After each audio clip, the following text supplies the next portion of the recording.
But there are times po sa buhay natin na mayroon pong stormy season. Ang mga alagad po ay hindi po nakaligtas sa storms nung sila po ay kasama ang Panginoong Jesucristo sa kanila pong paglalayag, sa kanilang paglalakbay, pagmimisyon. And as we notice sa ating pong passage po, ito pong passage na ito ay right after the passage that we have studied last week. Ano po yun? Last week po is about the feeding of the 5,000 people. And after that event, after Jesus fed the 5,000 people, fed the 5,000 people, He dismissed the crowd. Sabi ho dito, He dismissed the crowd and He went to a solitary place to pray. Nakita niyo po, after pong binatay si John the Baptist, He went to the solitary place to pray and grieve. Ngayon po, after He performed the miracle, after po niyang pinakain ho yung 5,000 people, He went to a solitary place again to pray. Nakita niya po ang lagi pong practice ni Jesus, He always pray. Sa tagumpay man po o sa lungkot. Di ba tagumpay, napakain niya po lahat yun. Sa lungkot, dahil namatay yung kanyang pinsan, si John the Baptist. Pero, nanalangin po siya. So, in every occasion po si Jesus ay nandun, nananalangin. While He dismissed the crowd, sabi niya sa kanyang mga alagad, go into the other side of the lake by boat. So, pinauna po niya ang kanyang mga alagad para po sila ay, wait lang, di nagmagana, ay mauna na, ano? At si ang Panginoon Jesus nga, dahil nanalangin siya, so He went to a solitary place. Ang kanyang mga alagad po ay nasa bangka na, at sila po, in a considerable distance, naranasan ho nila ngayon ang malakas na pagbayo ng hangin at ng bagyo. Naranasan po nila. Not because they didn't obey Jesus, but because they obeyed Him. Anong sabi po niya? Go there in the boat, by boat to other side of the lake. They obey Jesus at naranasan po nila. Kung minsan po sa buhay natin, while we obey Jesus, pero naranasan pa rin natin yung mga storms. Hindi ba? Kung minsan po may magtatanong, bakit natin naranasan to? Di ba naglilingkod naman tayo sa Panginoon? So bakit may storms? Imagine the disciple. Remember what they encountered in the lake, in the Sea of Galilee. They encountered the storm, not because they don't want to obey God, but because they are willing, or they were willing to obey God. Nais po nilang sumunod sa Panginoon. So sabihin natin, pag sumunod po tayo sa Diyos at hindi, may bagyo pa din. So anong pong pipiliin natin? Pareho lang pong may bagyo sa buhay. Susunod o hindi? Doon na lang po tayo sa susunod kahit may bagyo. Ano po yung, alam niyo po yung difference between Jonah and these disciples ng Panginoon? Si Jonah po, naranasan niya ang bagyo dahil hindi siya sumunod. Ang mga alagad, naranasan nilang bagyo dahil sumunod sila. Hindi? So, kaibahan po lang, wala pong isda na dumating doon sa mga alagad kasi nga po, sumunod sila. Mamaya po, pahukayin natin yung mga, yung ating pong, doon sa ating mga points. Meron pong isang lighthouse, meron pong isang kapitan ho ng barko na naglalayago sila in the midst of storms. Kapitan ho siya ng barko. By the way, yung kapatid, yung kuya ni Pastora po ay kapitan ng barko. Yung tatay ko ho naman ay kapitan ng bangka. Yung tatay niya po ay kapitan ng barangay. Ako naman ho kinakapitan lamang ng kagwapuhan. Patalastas lamang. So, yung kapitan ho ng barko, dahil naranasan po nila yung bagyo talaga, almost zero po ang visibility, halos hindi na po nila talaga maaninag. Nawala ng kuryente, ang barko, wala na silang ilaw po, wala na po talagang madilim ang paligid. At hanggang yung isang crew ay may nakita ho silang konting liwanag sa distansya. In a distance, no? May nakitang liwanag, sinabi niya ngayon sa kapitan. So, ang akala ho ng kapitan, ang sabi ho ng kapitan, baka babangga tayo, magkabanggahan tayo nito. Dahil hindi po talaga wala pong ilaw, madilim.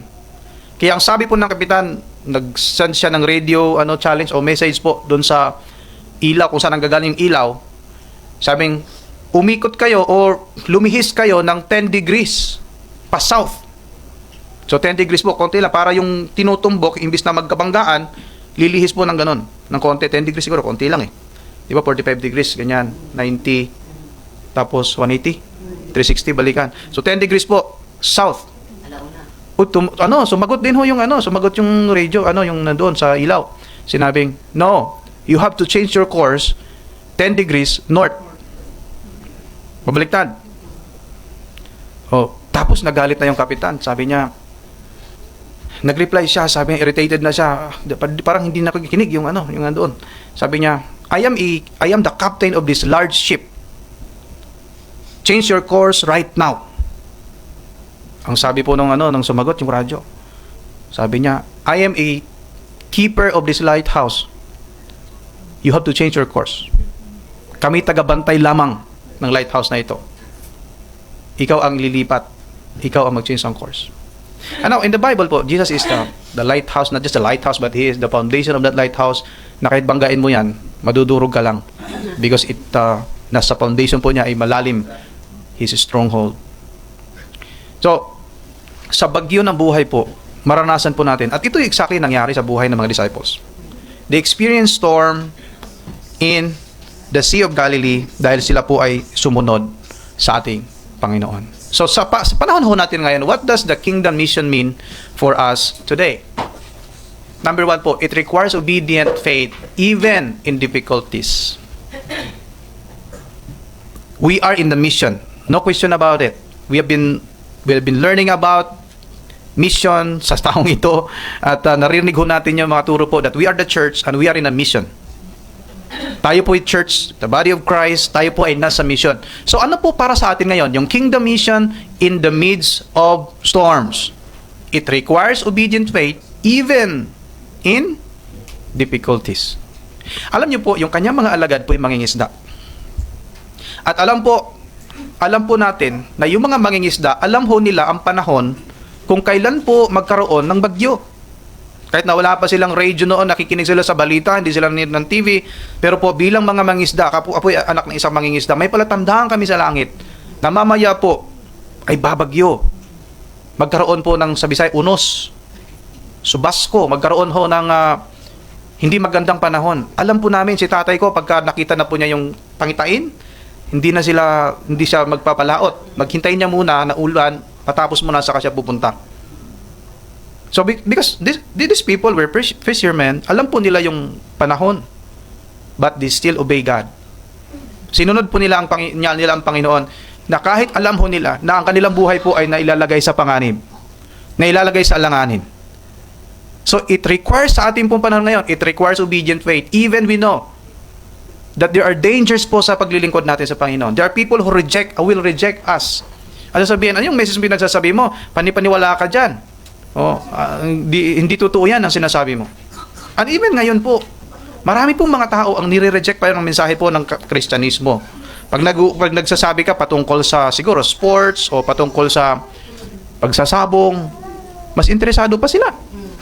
Or mas interesado pa sila nung nangyari sa kapitbahay nila na sinabi po, alam niyo po kapitbahay natin, di ba? Ano yun? Di ba? Nagtatanong agad. Pero pag sinabi mong Jesus Christ is God, Jesus Christ is our Savior, come to church, ito yung gagawain natin, parang sa kanila, relihiyon yan. Hindi ba? Di ba? Lalo sa atin, sabihin natin, pag sinare na salita ng Panginoon, ano ka na? Pastor ka o pare? That's part of rejection. Ngayon, pag sa personal na buhay natin, there are storms sa buhay ho natin. Sometimes, in our family, there are a lot of storms. Hindi ba? Marami pong bagyo po na hinayaan ho ng Panginoon. Bakit po niya hinayaan ito? Alam po din natin yon. Bakit niya hinayaan? So that we will be more strong.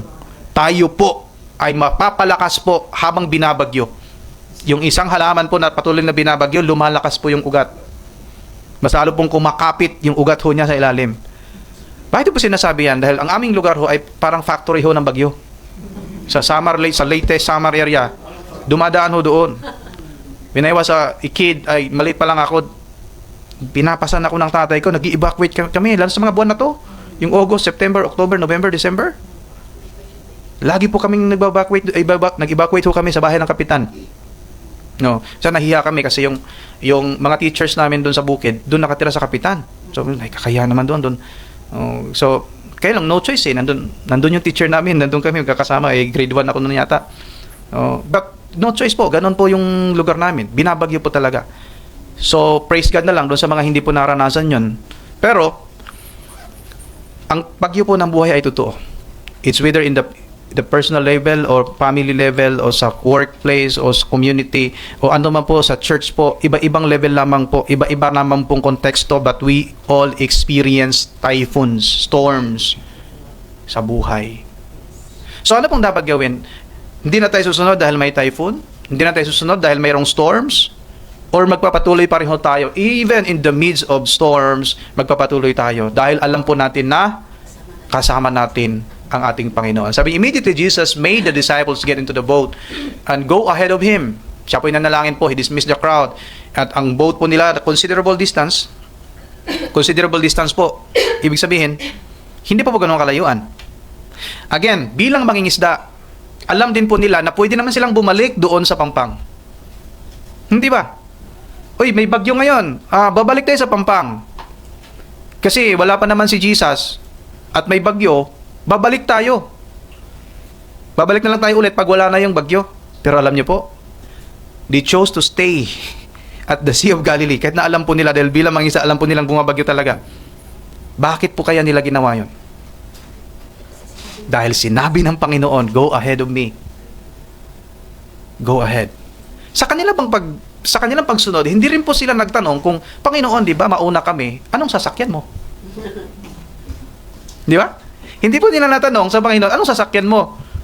Siguro masyado silang tiwala na kung kaya niyang pakainin po yung 5,000 katao sa 5 tinapay at 2 isda, yung daan pa kaya hindi niya magawang paraan kung saan siya dadaan. Amen? Amen. Sometimes we have questions po sa buhay, but God has ways to fulfill His promise sa buhay ho natin, mga kapatid. Sometimes we don't know, we don't understand, sa limited ng mind natin, ng isip natin, limited lamang ho yung ating alam. But God knows kung saan po niya tayo katatagpuin pagdating po sa ating pangangailangan. Nung kanyang mga alagad po nandoon, sila being bombarded, battered by the waves and the wind, naranasan ho nila ang malakas po ng pagsubok sa buhay. But they don't question their faith. Hindi po nila tinanong kung bakit natin sinunod dito o babalik na lang kaya tayo. Hindi po sila bumalik. Mga kapatid, sometimes when we experience problems sa buhay, parang isipin natin, ba't ako naging Kristiyano pa? Minsan sabihin, sana hindi na lang ako naging Kristiyano kasi mas dumami pang problem ko eh. Nung hindi, di ba, nung hindi ako Kristiyano, parang okay lang naman. Do you hear Christian na gano'n nung sinasabi? Ako po, I heard a lot of Christian na gano'n sinasabi. Na sinasabi ho nila na, nung naging Kristiyano ako, parang dumami, pastor, ang problema. Kasi po, alam niyo bakit? Kasi po yung dating hindi problema, naging problema ngayon dahil ang standard of living natin iba na. Hindi ba? O minsan, nung sinabi, habaw, sa mga vices na lang. Nung nalaman natin, hindi pala okay yun na sinisira natin ang katawan natin. Pero noon, okay lang po kasi wala naman problema eh. Okay lang po yung buhay na ganun. E nung tayo po nasa Panginoon, yung hindi po problema noon, naging problema ngayon. Dahil sa ating pananaw, sa buhay po, ang perspective ho natin, ang pamuhay mo natin ay nakaangkla na ho sa standard ng nais ng Panginoon sa atin. So kaya akala ho natin, dumadami ang problem. Pero sa totoo lang, the same lamang po yung problem po sa buhay na yan, sa buhay natin, pero nag-iiba lamang po yung ating pananaw. Kung tayo ba hindi Kristiyano, nagkakasakit ba tayo? Nagkakasakit din. Kung tayo Kristiyano, nagkakasakit ba? Nagkakasakit din. So pareho lang po. Pareho lang po may challenges, pareho lang po may sakit. Ang kagandahan, we have Jesus sa buhay po natin who is in control ng storm sa buhay natin. At siya po ay nariyan para tayo saklolohan sa pagdating ho ng ating pong mga struggle sa buhay. Andyan po ang ating Panginoon. Nandyan po siya. It is clear na ang ating pong pagsunod sa Panginoon, the obedience to Christ is not measured by the absence of storms. Hindi po yan sinusukat na pag walang storm ay totoong Kristiyano yan kasi walang storms. May mga narinig ako nagsasabi, pagka ikay naging Kristiyano, mawawala lahat ng problem mo. Mapagpala ka.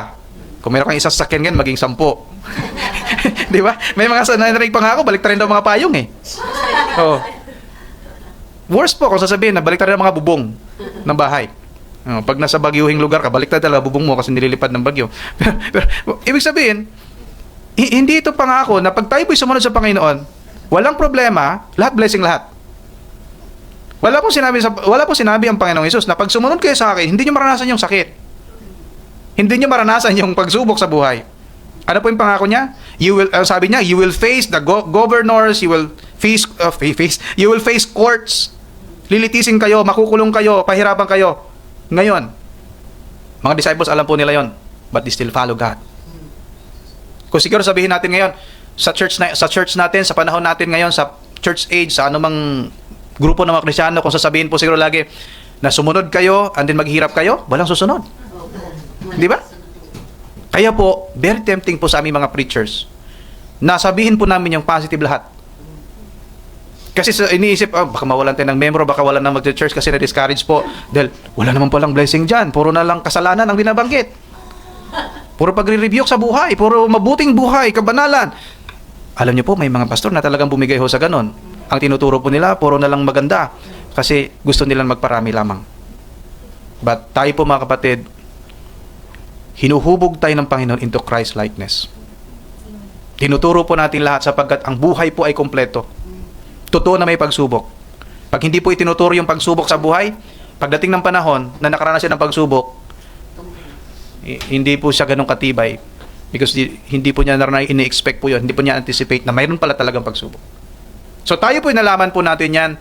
Hindi po nasusukat ang pagsunod natin sa Panginoon dahil walang bagyo. Kundi po nasusukat po dahil tayo ay naranasan natin yung mga bagyo sa buhay. At nandyan ang Panginoon, knowing that God is with us. Amen. Hindi tayo pababayaan po ng ating Panginoon. Pangalawang bagay po, it requires keeping our focus on Christ. So, ano po yung kingdom mission sa atin ngayon? Ibig sabihin, even in the midst of storms, it requires keeping our focus on Christ. Sabi ho dito sa verse 27 hanggang 30, ang sabi ho dito, but Jesus immediately said to them, take courage, it is I, don't be afraid. Huwag kayong matakot, dahil takot na ho sila eh. Alam niyo po, kahit na mangingisda pala sila, marunong naman sila lumangoy, no? Pero natakot pa din. Kung ang marunong lumangoy ay takot, paano na yung? Pero sila po marunong po lumangoy. Pero natatakot ho sila. Na kahit marunong lumangoy, alam niyo po, doon sa mga marunong lumangoy, no? Kahit po marunong lumangoy, pero kung lalakas talaga ng alon, maaaring parang ikapahamak na yung buhay. Kasi maaaring kang tangayin at daling ka sa pangpang, ihahampas ka ng alon sa mga bato.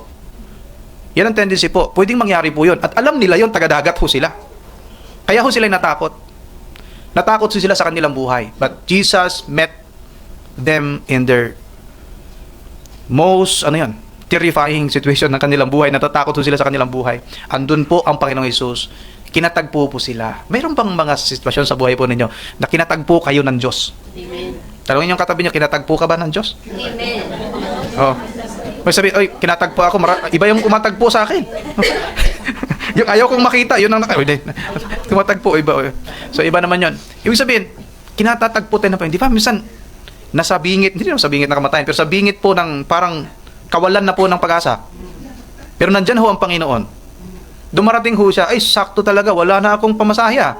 Pero sakto may dumating. Oo, mayroon palang may utang sa akin, nagbayad ngayon. Adi, so, hindi ka na maglalakad. No? May pang ka na, may pang chargy ng yung suhika. Chargy. Chargy o guys si Mas. Oh, so. Kaya maganda magbautang kasi may magbabayad. Okay po. Nasaan na si Ate Luz? Wala dito. Siya nito po utang. Wag naman yung ganun. Okay po. So, mayroon mga storms talaga sa buhay na kinatatagpo tayo ng Panginoon no, sa mismong parang isang hakbang na lang eh. Bibigay ka na eh. Bingo, bibigay ka na. Isang hakbang na lang. Pero buti na lang, nandiyan ang Panginoon ipinaalahan. Pagbukas mo ng Biblia, nabasa mo. Ano yung nabasa mo? Sabihin, baka yung kay Judas ang mabasa mo, delikado. No? Nang ginawa ni Judas. Kuminsan ganoon. Pero sinusukat po ang ating pong pananampalataya. Doon po nasusukat talaga ang ating pananampalataya pagdating ho sa mga pagsubok na ito. Marami nagsasabi, narinig ho natin ito sa mga nagtuturo, na yung pong pagsubok ho, bagyo sa buhay is para siyang mga ricados. Sa Bisaya, lamas sa buhay. O ricados ho sa buhay. Kung magluto ka ng adobo na wala pong toyo at walang suka, walang asin, no? Walang paminta. Ano pa man sa adobo? Laurel. Laurel ba? Ayan. Walang manok. May mga advertisement sa Pilipinas na nagsasabi po masarap kahit walang sauce. Yung iba naman po, masarap kahit walang manok, yung sauce lang. So commercial. Yung sauce pala may nabenta, hindi manok eh. Kaya masarap kahit walang manok. sauce lang. Ibig sabihin, yan po ay sarap sa buhay kung mayroon pong pagsubok. Di ba? Pagpagod ka po, imagine po ito. Totoo ito. Pagpagod ka, masarap magpahinga. Hindi ba? Pag nasa nakahiga ka lang, parang ang pagod na pagod yung katawan mo. Bored na bored ka sa buhay. Pag wala kang ginagawa, napapagod ka din. Pero alam niyo po, ang masarap magpahinga, yung talagang totoong pagod ka. So masarap magpahinga sa Panginoon kung talagang tayo nahihirapan na po sa storms ng buhay. So God allows these storms. Again, wala ba siyang control doon sa bagyo po? Hindi po ba alam ng Panginoong Hesus na ang kanyang mga alagad ay binabayo na ng malakas na hangin at malakas na alon? Alam po ng Panginoong Hesus. Pero hindi po niya in-stop po doon nang nandun pa lang siya nananalangin. Remember, ito po mga kapatid Jesus was praying. And I believe that because He is God, alam po niya na binabayo na. And He is praying po. He was praying time na yon. Madali na lang sabihin na, Father, patigilin niyo po yung bagyo. Kasi ang aking mga alagad, they are my followers. Mahabag kayo sa kanila, Father. Pero hindi po niya ginawa yun. Why? He allows His disciples to experience yung pong mga pagsubok ko na yon para mas lalo pa silang manlang makilala ang Panginoong Jesucristo at ang kanyang kapangyarihan sa buhay nila. God allowed this situation, difficult situation sa buhay natin so that we can appreciate more of God sa buhay natin. Makita natin ang kapangyarihan ng Diyos sa ating buhay. Ano pong inaalaw ng Panginoon ngayon sa iyong buhay na maranasan mo? Are there problems po sa buhay mo ngayon na inalaw ng Panginoon? Isipin niyo ho ito, God allowed those things sa buhay mo dahil po nais niyang maranasan mo ang iyang kanyang kapangyarihan sa iyong buhay. Mas lalo ka pa niyang makilala. Mas lalo pang inilalaga ang iyong panampalataya sa Panginoon. Now, dito tayo sa paglalakad ni Peter po. Sabi po niya, take courage, it is I, don't be afraid. Ang sabi po ni Pedro, sabi niya, Lord, if it is you, then hayaan mong pumunta ako doon. Pumunta ako sa iyo. Tell me to come to you on the water. Tell me to come to you in the water. Now, is it necessary for Peter to come to Jesus? Kailangan ba talaga niyang puntahan doon? Again, what was his motive? Why he want to come to Jesus? Kung minsan po, siguro, maybe I am judgmental to Peter. Pero ang iniisip ko po talaga, takot siya sa bangka. Gusto niyang pumunta doon kasi naglalakad si Jesus. Selfish po siya. Bahala na silang kasamahan ko, basta ako, ligtas ako. Well, maring judgmental kay Peter, but I am analyzing his motive. I am analyzing his motive para akong nag-iimbestiga. Analyzing his motive. Bakit po niya? Ba't kinakailan talagang pumunta roon? Hindi ba? Kung si Jesus ho'y naglalakad papunta sa kanila, bakit kinakailan siya sasalubong doon at maglakad sa tubig? Alam naman niya, it's impossible to walk on water. But on the other side, Peter, iangat kitang konti. On the other side, Peter has strong faith. Dahil, alam niya, if it is you, the one who fed the 5,000 people, if it is you, Lord, tell me to come to you on water. So, merong strong faith si Peter na kung ang 5,000 nga napakain, ito kayang dagat na to, naglalakad na siya ngayon, so maglalakad din siguro ako kung sabihin niya. Hindi ba? So, naglalakad nga siya po, sabi ng Panginoon, come, He said. Then Peter got down out of the boat, walked on water, and came toward Jesus. Naglalakad ho talaga siya. Sabi po ng mga kritiko dito sa passage na to, so sabi, nung panahon kasi nagyayelo yung dagat, kaya hindi talaga lumubog. May mga critic, mga Bible critic po, nagsasabi, hindi totoo yan kasi, nagyayelo kasi ng panahon na yun. So, pag umapa ka, matigas yung tubig, hindi talaga lumulubog. At sabi, Sea of Galilee yun. Yung talaga hindi lumulubog daw talaga doon, di ba? Pag may naliligan na po. Dead Sea. Iba yung Dead Sea. Sa Dead Sea yun, pero hindi ito Sea of Galilee ito. Kaminsan, kinoconnect po nila yan sa ibang wrong place yung kanilang inaano. Ilog ng Arakawa River eh. Hindi naman yung ilog doon sa Pinas na kan. So, magkaibang ilog po yung sinasabi, magkaibang body of water ang sinasabi nila. Dead Sea po yun, hindi po Sea of Galilee. They were in the Sea of Galilee. So, naglakad ho talaga si Peter hanggang po sa time, alam niyo po yung kwento, na hindi na po siya nakatingin sa Panginoong Hesus. At ang nangyari po, dahil hindi siya nakatingin, saan siya tumingin? Tumingin ho siya sa kanyang kapaligiran. Tumingin po siya sa alon. Alam niyo po, if we are serving the Lord, the more we see on our surroundings, nakikita natin na ano talaga tayo, no? Sa buhay natin na natitisod tayo. Bakit po? Kasi nakatingin tayo sa tao. Pag nakatingin tayo sa tao, sa paligid natin, pero kapag tinali mo, na ano mo lang siya, tinali mo siya, pero hindi talaga naka-fix, mayroong paraan na pagtali na talagang hindi mo makakalag eh.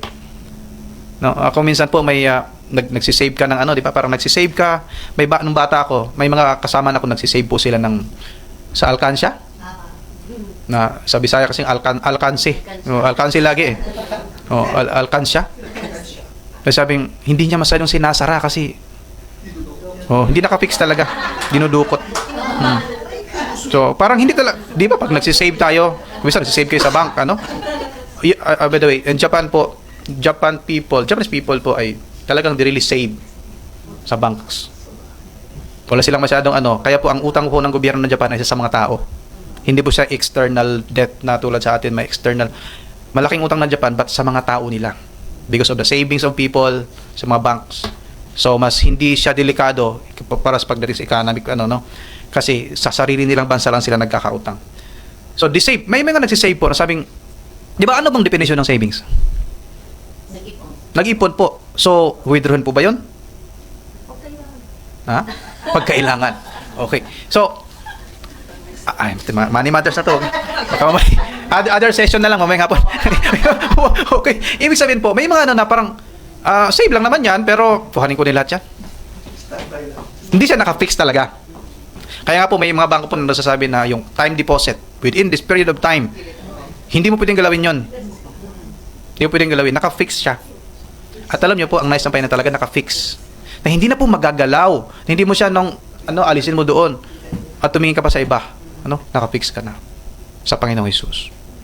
Pangatlong bagay po, what does the kingdom mean, the kingdom mission mean for us? Bro, paki-forward konti. Medyo, na to? Umano siya. Ano pong ibig sabihin ng sara sa atin po yung pagmimisyon? Pangatlong bagay, it should lead people to worship the King. Kinakailangan po na yung ating pong paglilingkod in the midst of storm ay magdadala sa tao na mak-recognize nila ang Diyos at sasamba sila sa Diyos. Sabi sa verse 32 and 33, and when they climb into the boat, smile at the storm, smile at the storm. Sabi mga bata, sa nagkanta. So we can smile at the storm. Bakit po? Nandun na si Jesus wala nang bagyo. When Jesus came in sa buhay ho natin, when Jesus pumasok ang Panginoon sa buhay natin, nawala po, may kapanatagan na ho tayo. Bakit? Nandiyan na po ang creator ng mundo, ng tubig. Hindi po siya ang creator ng bagyo, ha? Minsan may sasabi po, kini-create ng Panginoon yung bagyo, yung lindol. Hindi po. Yan po ay bukan ng kasalanan ng tao. That's the consequence of sin. God did not create storms to destroy His own creature. He did not create this lindol para i-destroy ang sarili niyang bundok. No. Ito po ay effects ng sin. Ang effects sa cosmos. Yun yung epekto ng kasalanan. Pero ang kamatayan at walang pagkabuhay ng Panginoon ay nagre-restore ng lahat. Time will come, di ba? There will be new Jerusalem, new heaven and new earth. New heaven and new earth. At doon po maranasan muli for 1,000 years or in tribulation. 1,000 years, wala na pong bagyo. Yung leon at saka yung kinakain ng leon. Yung tupa. Tapos tayo po andun, nagkakasama. Di ba? Kalahin mo, nakahiga ka, kasama mo leon. Na? O nakahiga ka, pagising mo, leon nakasama ko. Pero hindi na nag-aaway po.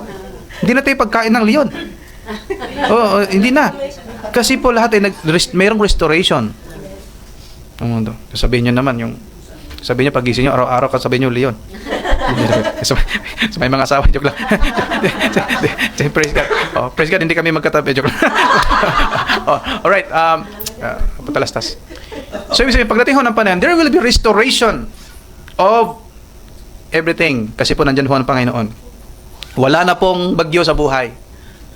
Then, ang mga tao po, ang kanyang mga alagad ay sinamba po siya doon. And actually, ito yung pinaka-climax ho ng story na ito. Si Matthew ay hindi niya ni-record to para lamang sabihin, may miracle. No.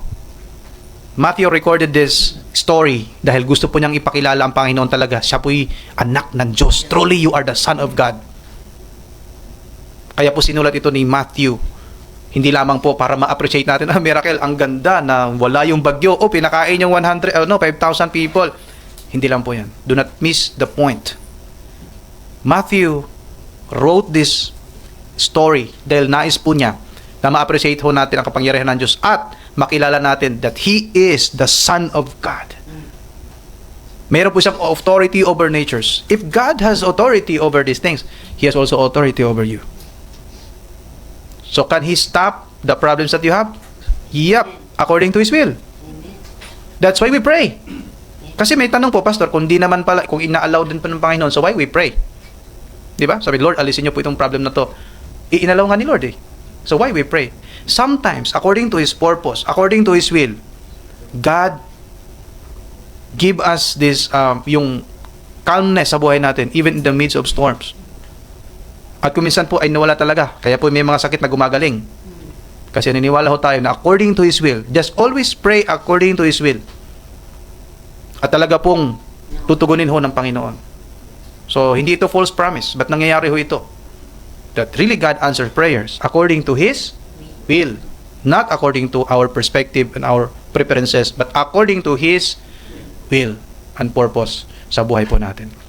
As we serve God, our ultimate goal of kingdom mission is not merely overcoming storms, but leading people to acknowledge and worship Jesus as the Son of God. Ito na yung pinakang natin sa mission. We invite people to church, we serve God, telling about Him sa iba, because nais ho natin, dapat, ito yung ating motivation, na makilala nila ang Panginoon Jesus. And it would result in worship. They worship God. Siguro naman silang gitara noon, but they worship God, they bow down. According to the culture of the Jewish people, they bow down and worship in reverence and acknowledging that He is the Son of God. How many times we bow down on our knees and acknowledge that God is in control of the situation sa buhay natin? How many times po na sa pangaraon natin buhay, nanalangin tayo kahit na po ay nakipagsiksikan sa train dahil ay rush hour po ngayon, lalo na ngayon, natso. Pagka umangat ka ng ganun ng oo. iba, sa mga nagko-commute, naranasan nyo yan. Naranasan po. Tapos tinutulak pa, talagang ganun po. Ano? Basta yung mga... Did you pray at sabihin niyo, Panginoon, you're in control sa buhay ko. You're in control of the situation. And thank you dahil naranasan ko to. I still worship you even these difficult times, these challenging times, I still worship you. Masarap po kasi minsan mag-worship pag walang problema. Pero pag may problema na po, mabigat, na ayaw mo nang buksan yung Bible kasi baka ang mabasa mo, lalo pang bibigat sa yung ano. Ayaw mo nang makinig ng mga nangangaral ng salita ng Diyos. Pero alam niyo po, the more we separated or go away from these godly things, the more na tayo po magiging mapariwara sa buhay. The more nabibigat ang ating pong pakiramdam.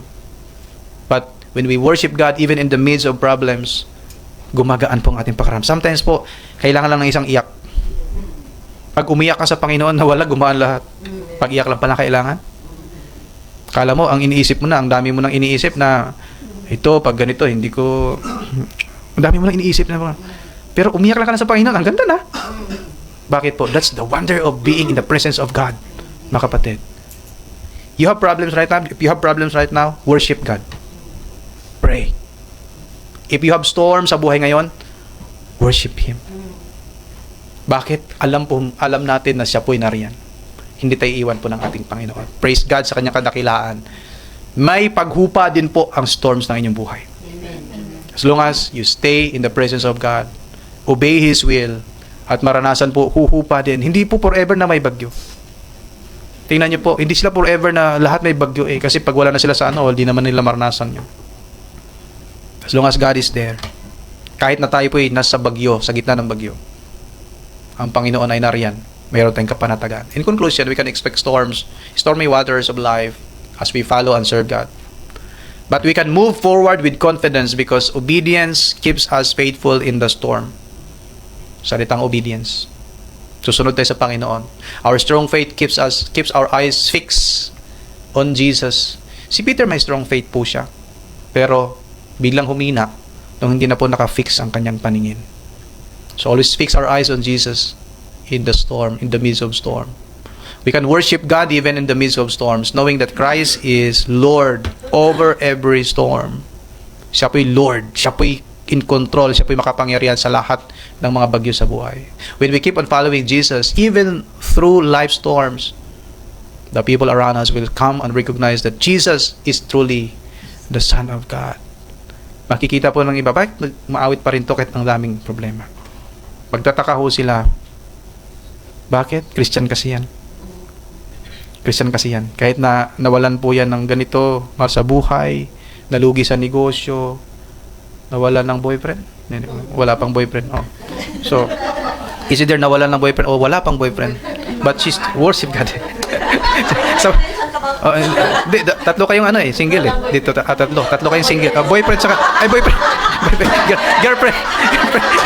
hindi talaga magkaroon ng boyfriend yan. Oo. So, ibig sabihin po, anong sitwasyon ho sa buhay natin? Ano mang sitwasyon sa buhay natin? Worship. Worship God. Trust His power na andyan po. He is in control sa lahat ng bagay. Tayo pong lahat ay tumayo and we will sing this song.